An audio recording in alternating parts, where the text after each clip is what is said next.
যে meet processing centre উদ্বোধন করলাম কসাইখানা, সেটি অত্যন্ত নিরাপদ এবং বৈজ্ঞানিক উপায়ে কিভাবে মাংস প্রসেস করতে হয় সেটি আসলে মূলত রোগমুক্ত অবস্থায় এই ধরনের কসাইখানা মিট প্রসেসিং সেন্টার থাকা উচিত প্রত্যেক জেলাতে। কারণ আমরা যত্রতত্র পশু জবাই করি, যেটি পরিবেশকে নষ্ট করে, দূষিত করে, রোগ ছড়ায়, যেটি আমরা অনেকেই ঠিকভাবে উপলব্ধি করতে পারি না।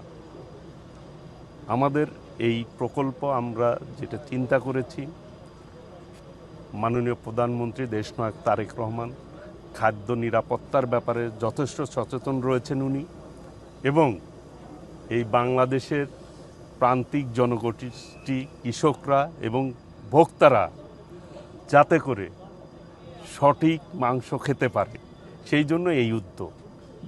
বাংলাদেশে বর্তমানে কিন্তু খামারির সংখ্যা দিন দিন বাড়ছে, এবং আপনারা ইতিমধ্যেই আমরা কিন্তু আমাদের মন্ত্রণালয় থেকে ব্রিফ করেছি যে সামনে কুরবানির ঈদ, আল্লাহর রহমতে আমাদের পর্যাপ্ত পরিমাণে আমাদের পশু গরু মজুত রয়েছে।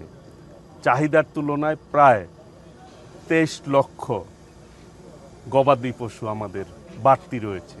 কাজে পার্শ্ববর্তী দেশ থেকে কোনোভাবেই পশু যাতে না ঢুকে সেই ব্যাপারে বিডিআরদেরকে ইতিমধ্যেই আমরা নির্দেশনা দিয়েছি।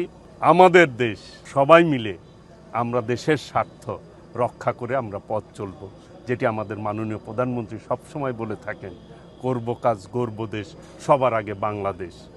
কাজেই আমরা এই দেশের উন্নয়নের জন্য, এই দেশের অগ্রগতির জন্য আমরা আমাদের মাননীয় প্রধানমন্ত্রী দেশনায়ক তারেক রহমানের নেতৃত্বে এগিয়ে যাব এবং বাংলাদেশকে একটি আধুনিক বাংলাদেশ গড়ে তুলব ইনশাআল্লাহ।